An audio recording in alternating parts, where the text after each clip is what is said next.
Hello students, today we are going to study internal resistance of a cell, applications of potentiometer, information about galvanometer, galvanometer as an ammeter and galvanometer as a voltmeter. To find internal resistance of the cell. In this method, potentiometer wire AB is connected in series with a cell of EMF E, key K1 and rheostat as shown in the figure 9.10. The terminal A is at higher potential than terminal B. A cell of EMF E1 whose internal resistance R1 is to be determined is connected to the potentiometer wire through a galvanometer G and jockey J. A resistance box R is connected across cell E1 through the key K2. Now, we will see the actual working. The key K1 is closed and K2 is open. The circuit now consists of cell E, cell E1 and the potentiometer wire. The null point is obtained. Let L1 be the length between null point and point A. Therefore, E1 is equal to K into L1, equation 1, where K is the potential gradient. Now, both the keys K1 and K2 are closed so that the circuit consists of the cell E, E1, resistance box, galvanometer and jockey. Some resistance R is selected from the resistance box and null point is again obtained. Let L2 be the length between null point and point A. Therefore, the potential difference V is equal to K into L2, equation 2. Therefore, E1 upon V is equal to K into L1 upon K into L2, which is equal to L1 upon L2, dividing equation 1 by 2. Now, consider loop PQSTP. We may write E1 is equal to IR plus IR and V is equal to I into capital R. Therefore, E1 upon V is equal to I inside the bracket capital R plus small r bracket closed upon IR. Here I will get cancelled. Then we may write again the equation E1 upon V is equal to R plus R upon R, which is equal to L1 upon L2. Therefore, the internal resistance R is equal to capital R inside the bracket L1 upon L2 minus 1 bracket closed. This equation gives the internal resistance of the cell.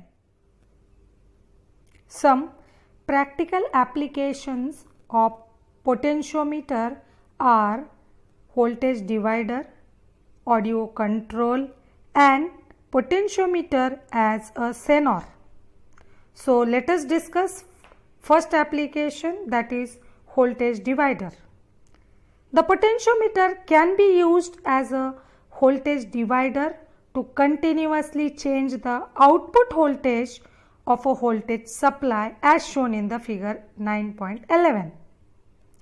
Potential V is set up between points A and B of potentiometer wire.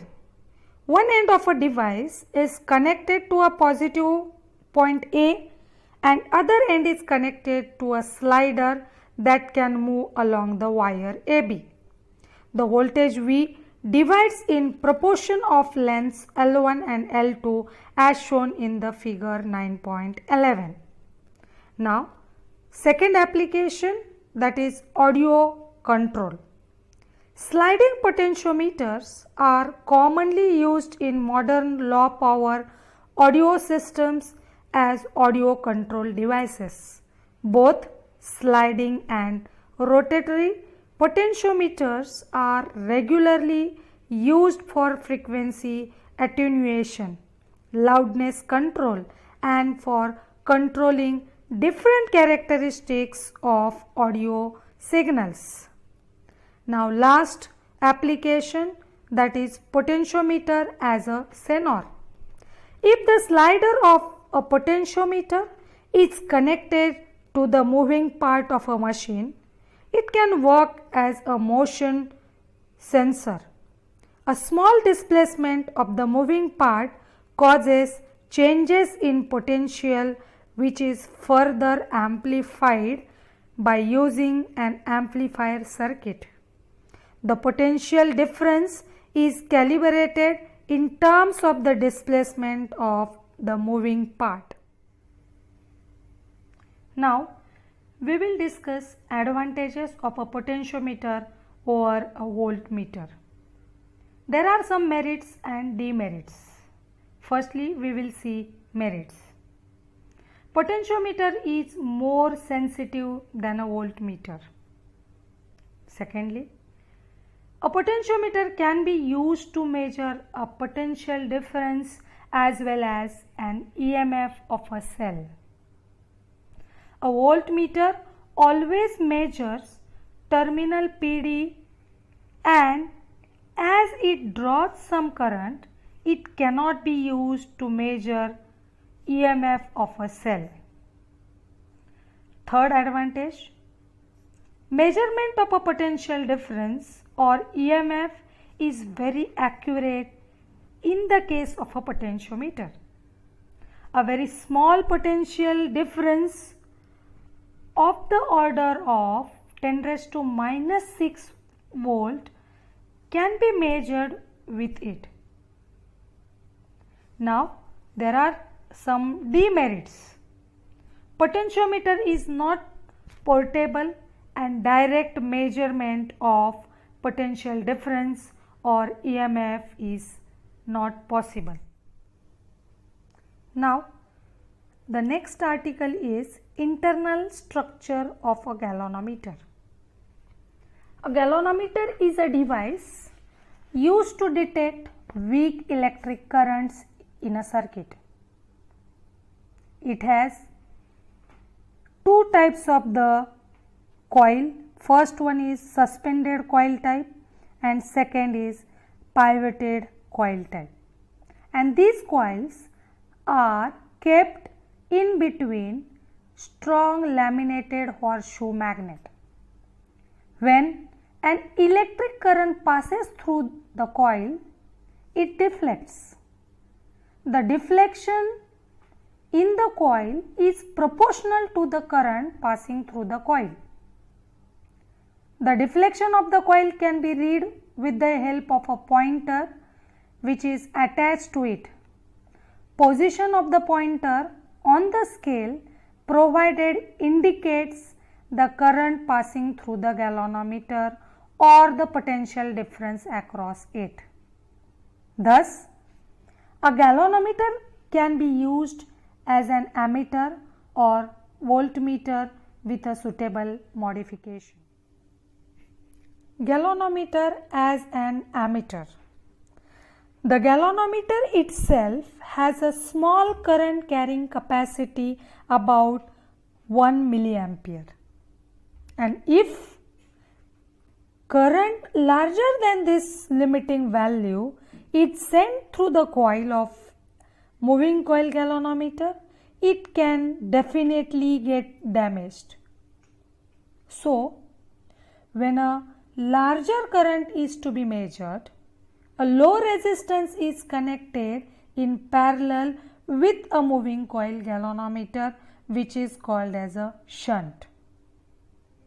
Shunt bypasses most of the current and allows smaller current to flow through the coil of moving coil galvanometer. As shown in the figure, G and S are the resistance axes of galvanometer and shunt resistance. Here, low resistance is connected in parallel with the galvanometer. Now, I is equal to Ig plus Is, that is, Is is equal to I minus Ig. As you know, potential difference across galvanometer is exactly equal to potential difference across shunt resistor. Therefore, we may write Ig into capital G is equal to Is into S. Therefore, Ig into G is equal to, inside the bracket, I minus Ig bracket closed into S. Therefore, S is equal to, inside the bracket, Ig upon I minus Ig bracket closed into G. Here G is the resistance of the galvanometer. If the current I is N times current Ig, then I is equal to N into Ig. Now, G into Ig is equal to Is into S. We may substitute the value Ig is equal to I minus Is in this equation. Therefore, we may write G inside the bracket I minus Is bracket closed is equal to Is into S. Therefore, Gi minus Gis is equal to Is into S. Therefore, Gi is equal to G into Is plus Is into S, that is, Gi is equal to Is inside the bracket G plus S bracket closed.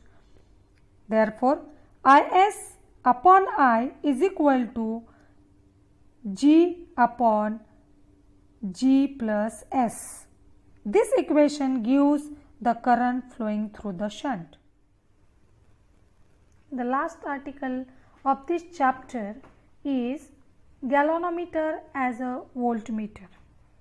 To convert an moving coil galvanometer into a voltmeter, the modification necessary are: first and very important modification is to increase effective resistance of the galvanometer.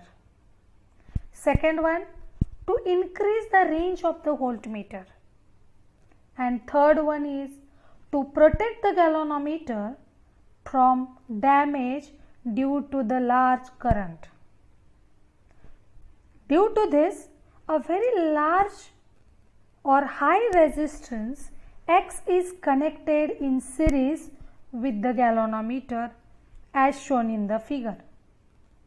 If V is the voltage to be measured, then we may write V is equal to Ig into X plus Ig into G. Here, capital G is nothing but the resistance of the galvanometer. Therefore, Ig into X is equal to V minus Ig into G. We can calculate the value of X, which is given by X is equal to V minus Ig into G upon Ig. Therefore, X is equal to V upon Ig minus G. This equation gives the value of resistance X.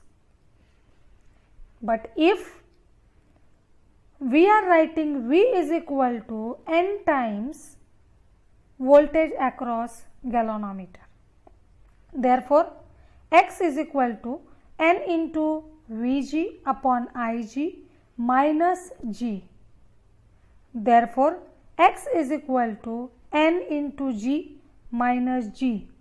Capital G is common, therefore X is equal to G inside the bracket n minus 1 bracket closed.